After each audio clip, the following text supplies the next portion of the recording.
Hello student, good morning all of you. કેમ છો બધા મસ્ત હશે. અને એક્ઝામ પણ હવે પૂરી થઈ ગઈ છે સેમ 1ની, તો થોડા રિલેક્સ પણ થઈ ગયા હશો. સેમ 1ની એક્ઝામ પૂરી થઈ, થોડું વેકેશન પણ આપણે ભોગવ્યું. હવે પાછા આપણે સેમ 2ના કોર્સ તરફ આગળ વધશું, બરાબર? તો આજે આપણે લેવાના છીએ યુનિટ 6નો રીડ 3 ડેટિંગ ટેકનોલોજી, એટલે સમય નિર્ધારણ ટેકનોલોજી. આપણે પહેલે બે જોયું, એમાં ખ્યાલ છે તમને કે પહેલો જે આપણો હતો બ્લુ ક્લોર્સ એ ડિટેક્ટિવ વિશેનો હતો. બીજો હતો એ પણ એવો જ હતો કે CIDમાં જે DNA લે છે એ શું કામ લે છે, શું કામ એ એટલો ઇફેક્ટિવ રહે છે અને ઓથેન્ટિક ગણાય છે, એ આપણે જોયું. હવે આ ડેટિંગ ટેકનોલોજીમાં આપણે જોશું કે જ્યારે પણ કોઈ વસ્તુ હોય, એ વસ્તુનું જ્યારે આપણે જાણવું હોય કે વસ્તુ કયા સમયે હતી, તો આપણે કેવી રીતે જાણી શકીએ, કોના ઉપરથી જાણી શકીએ, એ બધી વિશેની માહિતી આપણે આ રીડમાં મળશે. તો ચાલો આપણે સ્ટાર્ટ કરીએ. તમે હાથમાં ટેક્સ્ટબુક રાખી જશે એવું માનું છું. Dating objects and artifacts is an interesting area of investigation. Investigators need to date objects to understand what happened around them and when it happened. It also helps to understand at what time in history a particular object was used. Such investigations are taken up by scholars studying historical civilizations, rock, ancient culture, or crime investigators, etc. Object means વસ્તુઓ અને artefacts એટલે કે હાથની બનાવેલી વસ્તુઓ. આ બનાવટની વસ્તુઓ ક્યારે બની છે એનો સમય જાણવો એ ગુના સંશોધન માટેનો એક રસપ્રદ ક્ષેત્ર છે. એરિયા મીન્સ ક્ષેત્ર છે.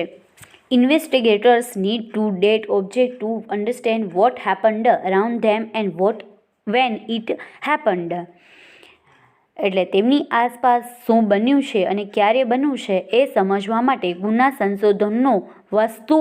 સંશોધકો વસ્તુઓનો સમય ક્યારે છે એ જાણવું જરૂરી બને છે. એટલે જો ગુના સંશોધકો છે એ કોઈ પણ ગુના વિશે ઇન્વેસ્ટિગેશન કરતા હોય, એટલે તપાસ હાથ ધરતા હોય, તો એવી જે પણ વસ્તુ એને મળતી હોય તો એ પહેલાં વસ્તુનો સમયગાળો શું છે એ નક્કી કરતા હોય.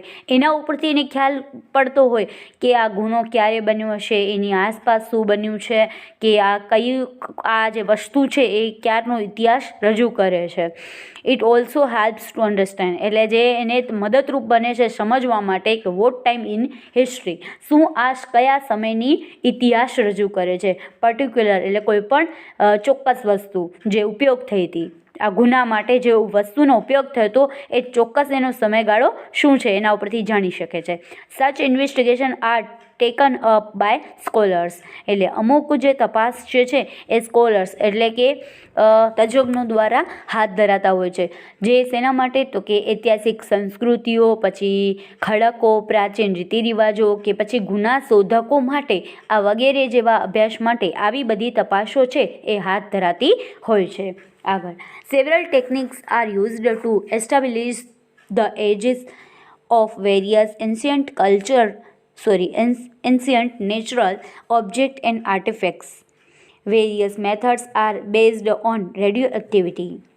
One method is a radiocarbon dating.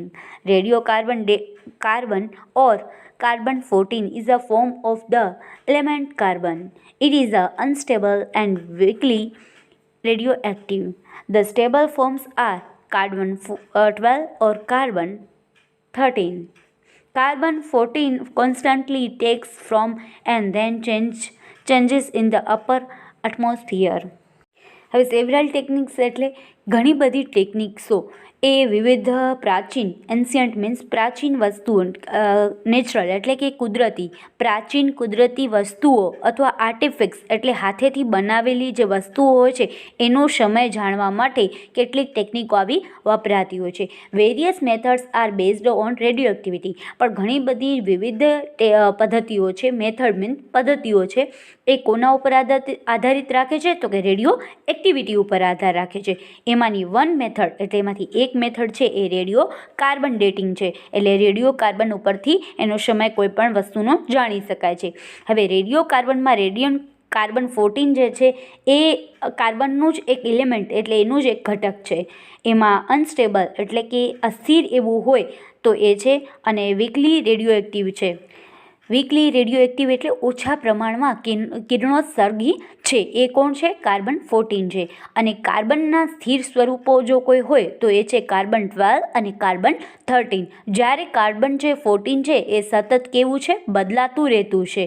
એ ઉપલા વાતાવરણ એટલે કે છે અપર એટમોસ્ફિયર એટલે ઉપલા વાતાવરણ એટલે જે આસપાસનું વાતાવરણ હોય, ઉપલા વાતાવરણ એટલે આસપાસનું જે વાતાવરણ હોય એનામાં પોતાનું સ્વરૂપ સતત બદલ્યા રાખે છે. કોણ? કાર્બન 14. અને જ્યારે કાર્બન 12 અને કાર્બન 13 કેવા છે? સ્થિર સ્વરૂપના છે, એ બદલાતા નથી. આગળ, plants and animals take in carbon 14 throughout their lifetimes. When they die, they stop exchanging carbon and their carbon 14 then start to decrease at a rate determined by the law of radioactive decay. This method is designed to measure this leftover radioactive. By knowing how much carbon 14 is left in a sample, the age of the organism when it died can be known. હવે જો વનસ્પતિ અને પ્રાણીઓ જે છે એના પોતાના જીવન કાળ દરમિયાન એ સતત કાર્બન 14 લે છે. જ્યારે તે મરી જાય છે ત્યારે કાર્બનની ફેરબદલી બંધ થઈ જાય છે એટલે કાર્બન એ લેતું નથી.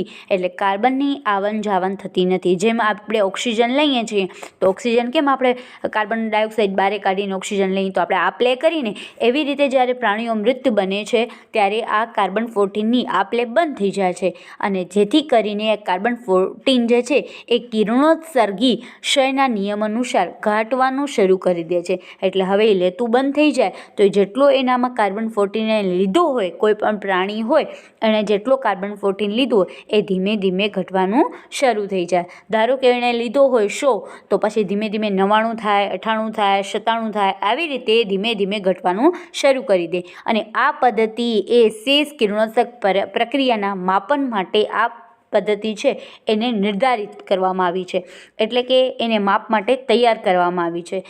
એટલે એ શું કહે છે કે કોઈ પણ વનસ્પતિ કે પ્રાણી હોય એને જાણવું હોય એનો સમયગાળો તો કોના દ્વારા જાણી શકાય? કાર્બન 14 દ્વારા. કેમ કે એનો નિયમ છે કે જ્યારે એ વસ્તુ મૃત બને છે એટલે કે પ્રાણી મૃત બને છે ત્યારે કાર્બન 14 છે ઘટતો જાય છે. હવે મેં તમને ઉદાહરણ આપ્યું કે ધારો કે એ લોકો 100 કાર્બન લીધું છે એના જીવનકાળ દરમિયાન, તો હવે 100માંથી 99 થશે, 98 થશે, 97 થશે, 96 થશે. તો ધીમે ધીમે એવી રીતે 50, 54, 55 એવી રીતે કાંઈ પણ XYZ કોઈ પણ આંકડો રહ્યો હોય તો સામેવાળાને ખબર પડી જાય, જે આનો મેઇન સ્પેશિયાલિસ્ટ હોય એને ખ્યાલ આવી જાય કે આનામાં આટલો બચ્યો છે, 50 બચ્યો છે અથવા તો 45 બચ્યો છે, તો આનું આયુષ્ય કેટલું હોઈ શકે અથવા તો આ ક્યારે મૃત બન્યો છે. આયુષ્ય પણ જાણી શકાય અને ક્યારે મૃત્યુ થયું છે એનું એ પણ જાણી શકાય. એટલે આ જે પ્રક્રિયા છે અથવા આ પદ્ધતિ છે એ કોના માટે છે? તો કે કોઈ પણ વસ્તુ જે છે એનો સમય નિર્ધારણ કરવો હોય તો આ કાર્બન 14ની પદ્ધતિ છે એ પણ કામ લાગે છે. હવે આગળ મેં સમજાવ્યું એમ જ છે. આગળ, by knowing how much carbon 14 is left in a sample. જો મેં કીધું એવી રીતે કે પછી સેમ્પલ ઉપરથી જાણી શકાય કે કેટલો કાર્બન 14 જે છે એ આની અંદર બાકી રહ્યો છે. મેં તમને કીધું કે 45 બાકી રહ્યો છે કે 50 બાકી રહ્યો છે કે 40, XYZ કોઈ પણ આંકડા. 50 રહ્યો હોય તો ખબર પડી જાય, 45 રહ્યો હોય તોય ખ્યાલ આવી જાય, 40 રહ્યો હોય તો સ્પેશિયાલિસ્ટને ખ્યાલ આવી જાય કે સેમ્પલની અંદર કેટલો કાર્બન 14 હજી બાકી છે. અને એની એજ પણ આના દ્વારા જાણી શકાય. અને મેં તમને કીધું એવી રીતે મૃત્યુ પણ આના દ્વારા જાણી શકાય. હવે next paragraph. Other methods are also used like archaeomagnetic dating. This is based on reversal of magnetic field of the earth. Tree ring dating is another useful technique. Each year changes occur within a tree by factors like a rainfall etc. These changes can be seen in form of ring pattern within the tree trunks. These are used as a date fingerprint in this technique. First લાઇનમાં શું કહે છે, other methods are also used like archaeomagnetic dating, એટલે કે બીજી બધી જે મેથડો છે જેવી કે પુરાતત્વ, ચુંબકીય અને સમય નિર્ધારિત જેવી અન્ય પદ્ધતિઓ પણ ઉપયોગમાં લેવાતી હોય છે. આ પછી આગળ ધીસ ઇઝ બેઝડ ઓન, આ પદ્ધતિ પૃથ્વીના ચુંબકીય ક્ષેત્રના પરિવર્તન પર આધારિત રાખે છે. Tree ring dating is another useful technique. હવે એમાં વૃક્ષના થડની જે ડાળીઓ હોય અથવા તો આપણે જે કહેતા હોય ને એના મૂળિયા હોય, એના વલયો હોય, એના ઉપરથી પણ સમય નિર્ધારતની બીજી એક ઉપયોગની ટેકનિક છે. જેમ કે વરસાદ કે વગેરે પરિબળો જેવા કે હોય એના લીધે વૃક્ષો છે દર વર્ષે એનામાં ફેરફાર જોવા મળતા હોય છે. જો ચોમાસું હોય તો વરસાદ આવે તો એનામાં ફેરફાર થાય, શિયાળો હોય તો પણ એમાં ફેરફાર થાય, વસંત ઋતુ હોય તો પણ ઝાડમાં ફેરફાર થાય. આમ દર વર્ષે દરેક ઋતુમાં જે બધી ઋતુ આવે એનામાં વૃક્ષમાં ફેરફાર થતા હોય છે. તો વૃક્ષમાં ફેરફાર થાય તો એની ડાળીઓમાં ફેરફાર થાય, એના મૂળિયામાં ફેરફાર થાય. તો આ બધા ફેરફારના કારણે એનો સમય નિર્ધારિત મીન્સ કરી શકાય છે. આ ફેરફારો વૃક્ષના થડમાં રહેલા મૂળિયામાં પણ થાય છે. This changes can be seen in form of ring pattern within the tree trunk. Tree trunk એટલે કે જે ઝાડનું જે થડ હોય એની અંદર જે રિંગ પેટર્ન એટલે કે જે મેં કીધું એવી રીતે મૂળિયા હોય એના આધારે આ જે બદલાવો જે થયા હોય ચોમાસાના કારણે, વસંત ઋતુના કારણે જે પણ બદલાવ થયા હોય એ બધા બદલાવો એ આ રિંગ પેટર્નમાં જોઈ શકાય. રિંગ પેટર્ન એટલે કે કોઈ પણ મૂળિયાના જે આપણે કહેતા હોય ને, ખબર છે વડના ઝાડ હોય તો એનામાં લાંબા લાંબા મૂળિયા હોય, એનાથી આપણે હિંચકા ખાતા હોય તો બસ આને વલયો કહેવાય. ને આપણે આપણી ભાષામાં એને મૂળિયા કહેતા હોઈએ અથવા તો ડાળી કહેતા હોઈએ અથવા તો આપણે એના રેશા કહેતા હોઈએ, ઝાડના જે પણ તમે સમજતા હો તમારી ભાષામાં એ બધાના આધારે તમે એના ડેટિંગ એટલે કે એની સમય નિર્ધારિત જોઈ શકો. This are used as a date fingerprint in this technique. અને આ પદ્ધતિમાં આ કેવું ઉપયોગ કરે છે, જે એની ડાળીઓ હોય છે અથવા તો મૂળિયા હોય છે એ શેના તરીકે ઉપયોગ કરે છે, તો ફિંગરપ્રિન્ટ તરીકે. જો આપણે આંગળી હોય એનું આપણે નિશાન લગાવીએ ક્યાંય પણ તો એ આપણી શું થઈ જાય, ફિંગરપ્રિન્ટ થઈ જાય, જે યુનિક હોય. તો આવી રીતે ઝાડ હોય એની પણ જે ડાળી હોય એને પણ સ્પેશિયાલિસ્ટ પાસે લઈ જઈએ તો એના આધારે એનો જો સમય નિર્ધારિત બતાવે છે કે આનો સમય જે છે એ કયો હોઈ શકે અથવા કેટલા વર્ષ જૂનું આ ઝાડ છે, તો એ કોના ઉપરથી બતાવી શકે, તો જે ડાળી હોય એની અંદર જે ફેરફાર થયા હોય એ ફેરફારના આધારે એ આપણે કહી શકીએ કે આ આટલા વર્ષ જૂનું આ ઝાડ છે. તો આવી રીતે આ ખ્યાલ આવી શકે કોઈ પણ વસ્તુ હોય એનો. તો બસ આ લેસનમાં આ જ આપણે સમજવાનું હતું કે કાર્બન-14 છે એ શું છે અને કાર્બન-14 જે છે એ પદ્ધતિ છે એ વનસ્પતિને પ્રાણીઓ માટે કેમ ઉપયોગી છે. કેમ કે વનસ્પતિને પ્રાણીઓ જે છે એ કાર્બન-14 લે છે એટલે. અને ઝાડની કે એવી કોઈ આપણે જોવી હોય તો એનામાં ડાળી છે એનાથી પણ આપણે જોઈ શકીએ છીએ, કાર્બન-14થી તો જોઈ શકીએ કેમ કે એ પણ વનસ્પતિ છે. પરંતુ એની સાથે સાથે આપણે એની ડાળીઓ હોય અથવા તો એના મૂળિયા હોય એની એક પણ ડાળી અથવા તો એક મૂળિયો લઈ લઈએ અને સ્પેશિયાલિસ્ટ પાસે જઈએ તો એના ફેરફાર જે થયા હોય ચોમાસા કે દર વર્ષે જે ફેરફાર થતા હોય એ ફેરફારના આધારે આપણે જણાવી શકીએ કે આ કેટલા વર્ષ જૂનું ઝાડ છે. તો આવી રીતે આપણે વિવિધ વસ્તુઓનો સમય જોઈ શકીએ છીએ. તો બસ આ આપણે શીખ્યું આજે. હવે નેક્સ્ટ પીરિયડના અંદર આપણે નેક્સ્ટ લેસન જોશું. અહીંયા આટલું રાખીએ આજે. Thank you.